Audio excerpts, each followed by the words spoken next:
Wake up! Wake up, wake up, wake up! One day, up you wake, up you wake. I was with a certain attorney friend of mine. He was close enough friend that I could be very personal with him. And he wasn't charging me by the minute or by the hour. We were just chatting. And I mentioned some of the things that I had learned in those seminars out in the Bahamas. And I said, do you do these things? Do you use this? Do you use this? And I'll name them in a moment. And I named some of these things. And he sat there and he wouldn't answer me. And I said, does your Congress friend know about this? And he wouldn't answer me. I even asked a judge one time about some of these things, and he wouldn't answer me. So this attorney friend, finally when I got through going over a number of things and asking questions and he refused to answer, he looked square at me, and I'll never forget, it was kind of a puzzled look on his face, and he said, Chaplain, how do you know all this? And I told him where I learned it, when I lived with the elite. And then I said, okay, now, be honest with me. Do you know about these things? Yeah. I said, do you use these things? Yeah. I said, do you own your airplane? No. Do you fly in it? Yeah. Do you own your house? No. Will your children pay any inheritance tax when you die? No. Folks, you must understand how the elite think. They have been taught to think in terms of the laws that they have written for the enslavement of you. The laws are made for the elite.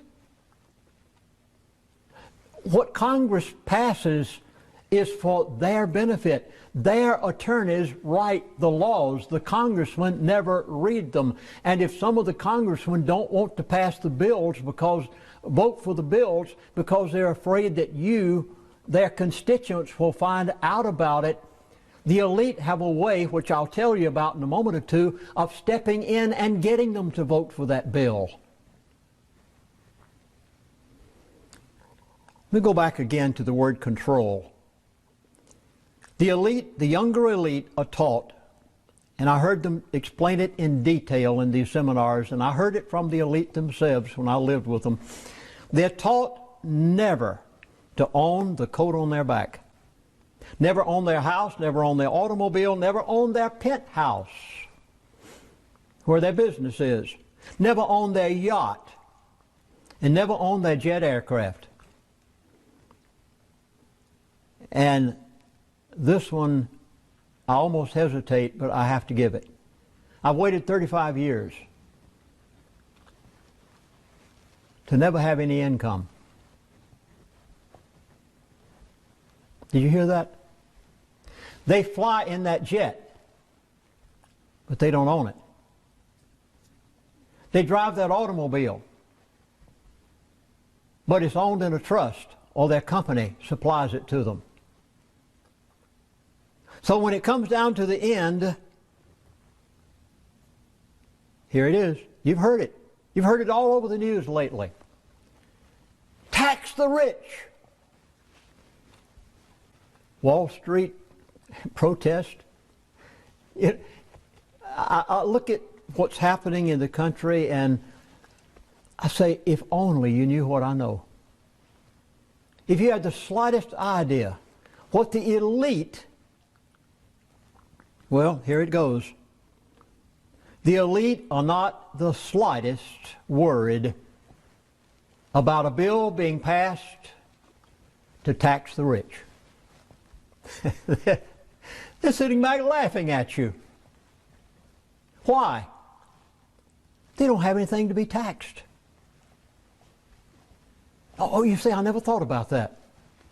They don't own that jet. They don't own that automobile. They don't own that penthouse. They just put that coat on every morning. They don't own it. They are taught to control everything and own nothing. In the history of this nation, have so many people been for the cause of freedom and human dignity. Now let me say this, keep this movement going, keep this movement rolling. Long as we keep moving like we are moving, the power structure will have to give in. In spite of the difficulties, and we're going to have a few more difficulties, keep climbing, keep moving. If you can't fly, run. If you can't run, walk. If you can't walk, crawl. But by all means, keep moving.